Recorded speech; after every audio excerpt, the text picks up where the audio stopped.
So now we're going to go on to Dorothy. Dorothy Wigmore has done occupational health work for the 40 plus years. She first worked on workplace air quality issues in the late 80s, and during the pandemic has built Corsi Rosenthal do-it-yourself air cleaners with and for migrant farm workers and those supporting them. So Dorothy, I'm so excited to hear you talk. Well, the stage is yours. Thanks very much. So I am going to sort of do an introduction to the prevention end of things, which John is really going to cover. But what I wanted to do was to take us a little bit of a step back just from the SARS-CoV-2 and to think about all the other things that are good reasons for paying attention to air quality. So I am going to start my show. So can you see that school air quality matters? Can you see the slides? No, they're not showing, Dorothy. Oh dear. Okay. Okay. Hang on 2 seconds. I know what's happened. I need to hang on a second. Sorry. That's because I haven't shared my screen properly.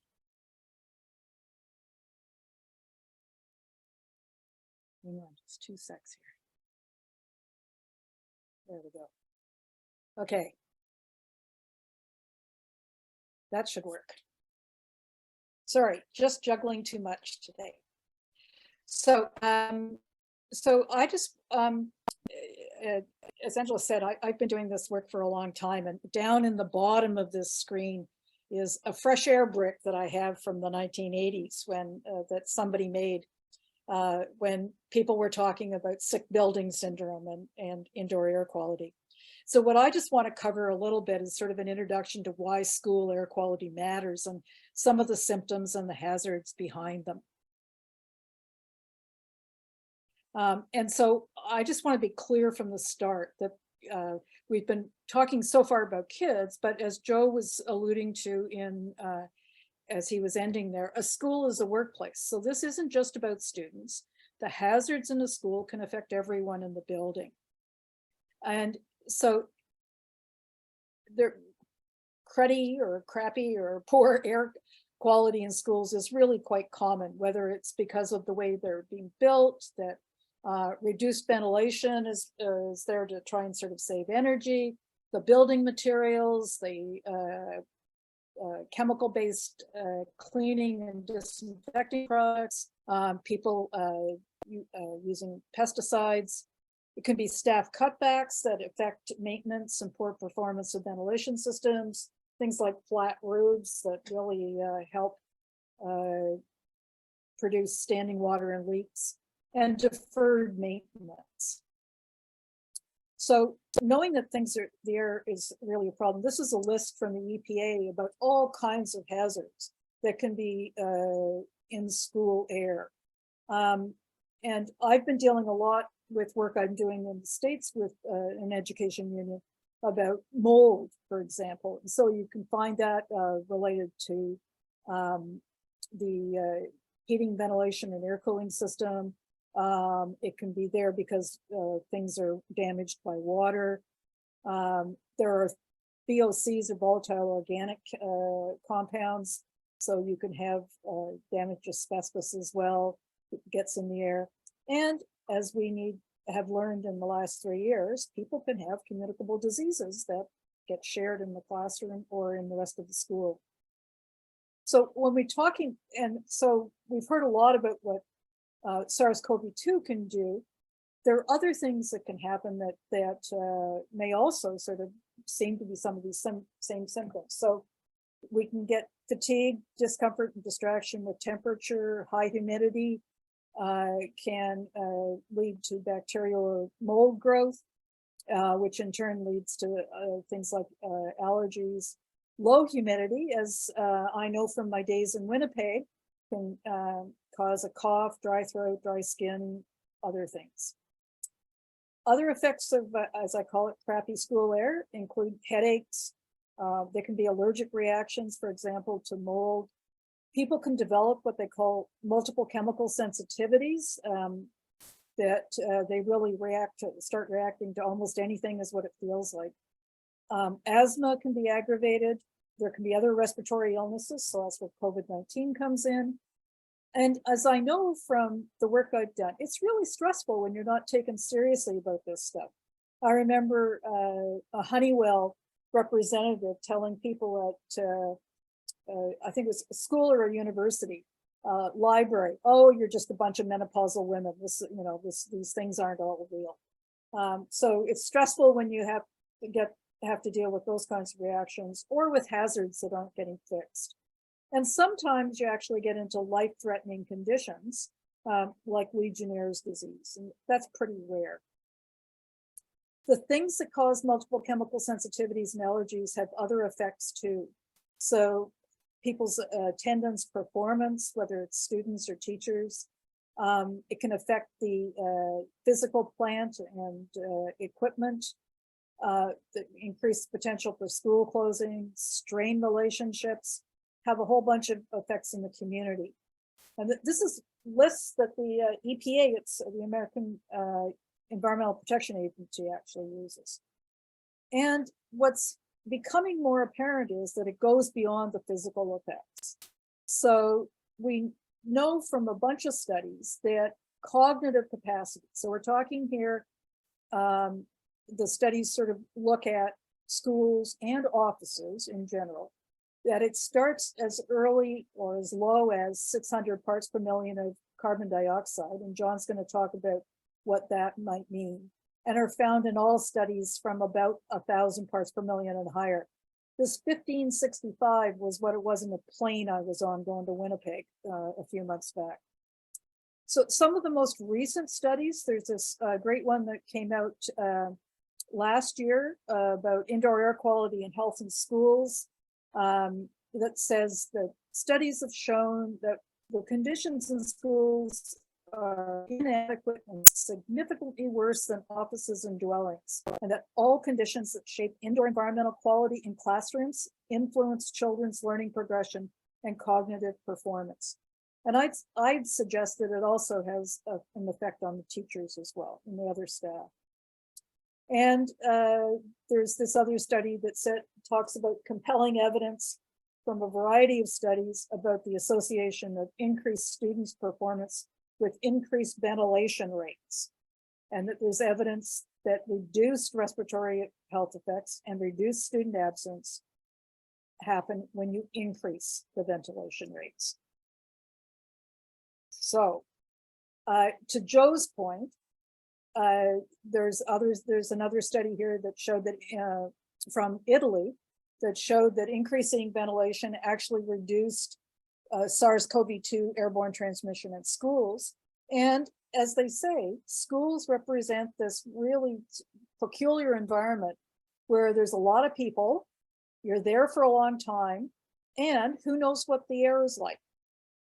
So as the NIOSH is the National Institute for Occupational Safety and Health in the States, and they go around to various places and do investigations. And this one that came out in 2021, looking at a school, they talk about the literature, so studies showing non-specific symptoms like headache, fatigue, and mucous membrane irritation increase as ventilation rates decrease. John, tell us why. Okay, thank you, Dorothy. All right, so I'll just quickly introduce John. So John Adag is a longtime occupational hygienist who started to work on workplace air quality issues in the 1980s. Since then, he's done more than 150 IAQ investigations, and during the pandemic, developed a school ventilation calculator. Okay, thank you. I pre-recorded this to try to keep it within the time limits, so I'm going to turn my video off and stop. Share sound, okay. You stopped screen sharing. Okay, there you go. There we go. Okay. Thanks, Dorothy, and now we'll talk about ventilation. First of all, some introduction. First, we're going to talk about some fundamental principles in the context that we're operating in today. Next, we'll go over the tools. Okay, now what about the context? We're in a transition period going from the pandemic to endemic COVID. However, people are still dying every week, 30 in Ontario. Is this really okay? And not to mention long COVID. I think we need to genericize the issue, look at the prevention not just of COVID, but all respiratory infectious diseases. Look at ventilation not just from illness prevention, but also from optimizing an educational environment. And some of these things need to become essential life skills and raise the general awareness. Also, we're in a context of responsibilization, which is a neoliberal dogma of personal responsibility while ignoring corporate responsibility. Next, I want to talk about the hierarchy of controls. I hope you're all familiar with this, but where the best way to solve a problem is to eliminate it or substitute a less hazardous material. Engineering controls, administrative controls, and last but not least, unfortunately, is PPE, which are a temporary fix until you solve the problem. But what we'd like to do is turn this on our side and look at it as, instead of a hierarchy, we'll look at it as layers of protection. And here I've redrawn it into societal protection, sectoral, organizational, group protections, and personal protection. Now we need all of them together. There's no more hierarchy. We need every layer. Each layer cannot give you perfect protection. You need them all. Some of the tools. We have a ventilation checklist. It's a bit bureaucratic. It's many pages long, but if you like that kind of thing, there's a good list of what to look for. We also have a spreadsheet which allows you to take the information about your classroom, the ventilation rate, the filters you have, any portable filters you're using or fans, and calculate the equivalent air changes per hour. So how can you tell how much air is coming into your workspace? Well, first of all, you can ask somebody who knows, and then you have to wonder, do you trust them? Second, you can find out what the ventilation requirements are, such as the ASHRAE standard. Third, you can check, again, if somebody has access to the ventilation drawings, they can read it from what it's supposed to be from there. You can have a look inside the HVAC with somebody who knows. Fourth, you can make an assumption. And fifth, you can actually get somebody competent to measure it, or you can try it yourself. Here's how to try it yourself. This is from the Canada Mortgage and Home Corporation, where they have a plastic bag, you put it over a register, and then you time it, and then you can figure out how many cubic feet per minute are coming through that register. Here's a short video of how to do it yourself. What you do is you place the plastic bag over the register and you time it when it fills up, and using some calculations you can figure out how many cubic feet per minute are going through that register. Well, yeah, and it has the losses about, correct? Next, we need to have a look at the filters. You're going to have to open up the HVAC system, which means going on the roof and having a look. And you can read on the side of the filter what color it is. When you look inside, you learn a lot of things. For instance, on the right-hand side here is a filter, a MERV 4, that was all bent out of shape, and obviously the air is getting around the filter, so you need to check how well the filters fit.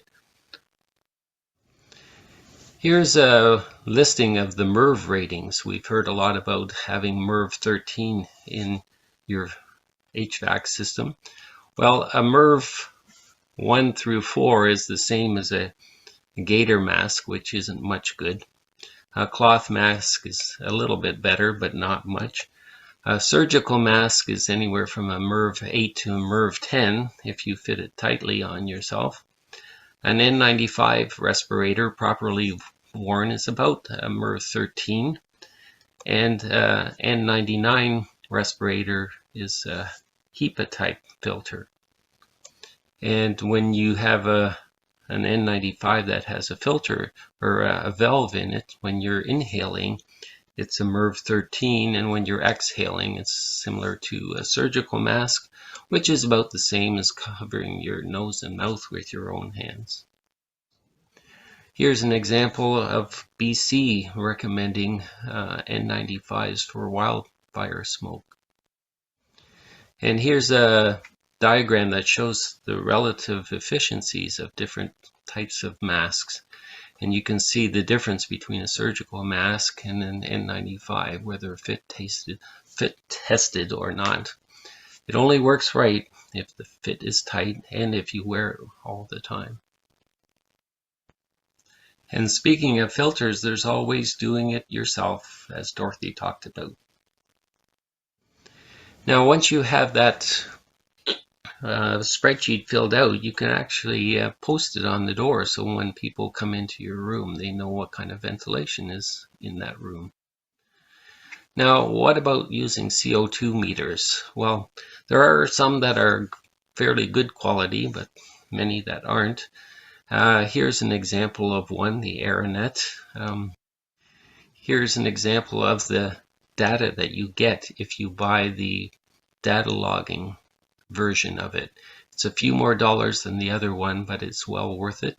If you're just taking spot measurements, it's no good to you unless you know the trend over time. For instance, here you see that while I'm sleeping in our cottage here in Quebec, you can see the level of carbon dioxide is fairly stable. And then when I got up, I closed the door to the bedroom and got ready to go snowshoeing. And when I left, it came down. When I came back for breakfast, my partner and I caused the carbon dioxide level to climb. And you can see it go up above 800 parts per million here. Background level is probably about 420 these days. And here, if we look at the curve, the decay curve, which starts at 830 parts per million, just around noon, and at 2:30 it dropped to 460 parts per million. And you can actually do a calculation that calculates the air changes per hour in our cottage based on those two readings divided by the time. Now, the Ministry of Labour in Ontario puts together some good guidelines on carbon dioxide levels, which has stood the test of time. The only problem is you might want to add 100 parts per million to it because the background CO2 levels have increased from 330 to about 420, so almost 100 parts per million over those years. Now, indoor air quality is a little more complicated than just the air quality and the particulates. It's about thermal comfort, ventilation, chemicals, biological contaminants, allergens, ergonomics, workplace stress, and personal factors. And these all go into how I feel when I'm at work in my building. Now, what's the gold standard for air quality? Well, it's ASHRAE 62.1, and it defines acceptable indoor air quality as having a substantial majority of the people exposed not expressing dissatisfaction, which means 80%. They also have a thermal comfort standard, which has the same standard.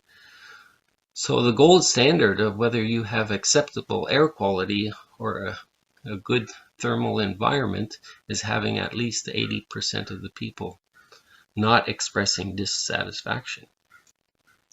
It's about comfort, not about infection prevention.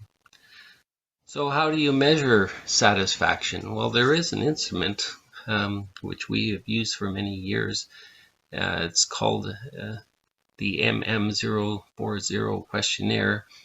And we have some reference data, so when we use this questionnaire, we can compare it to buildings without air quality problems.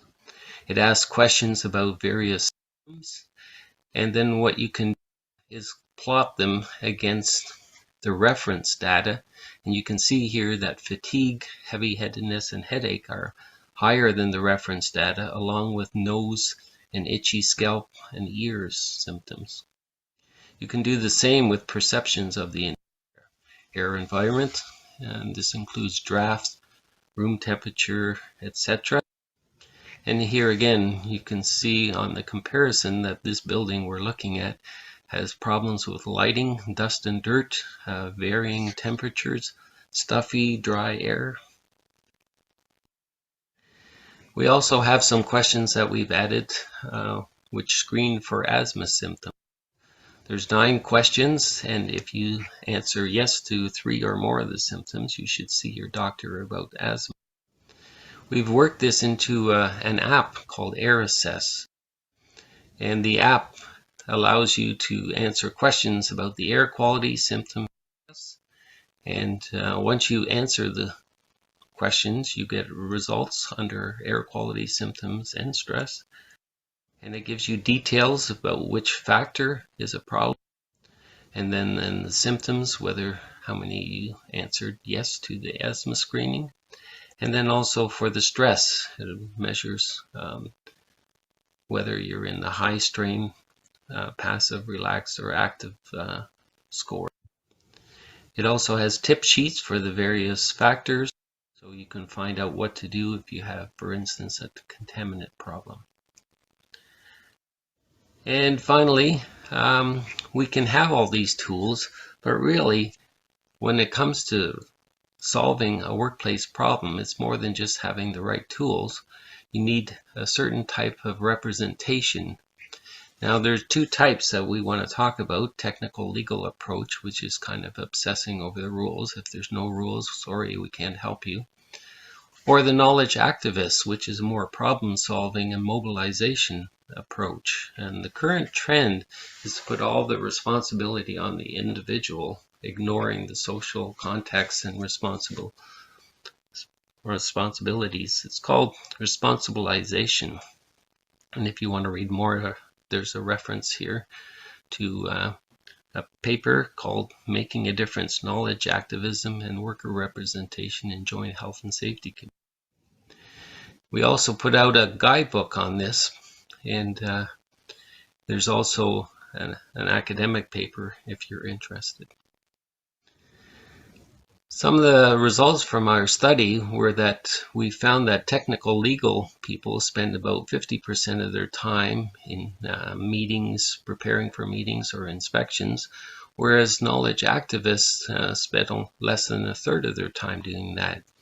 Instead, knowledge activists spend more time getting training, delivering training, doing searches for information, and organizing worker support, whereas technical legal people spent less than half of that of their time doing that. Some of the things that are listed in there is doing your own research, doing more than just meetings, mobilizing your influence, listening to workers, addressing authority, building trust, being assertive, providing solutions, using inspections and minutes strategically, and also the law. The key tool to using this approach in the health and safety is the use of the general duty clause, which requires every employer shall ensure that everything reasonable is done for the protection of the workers who work there.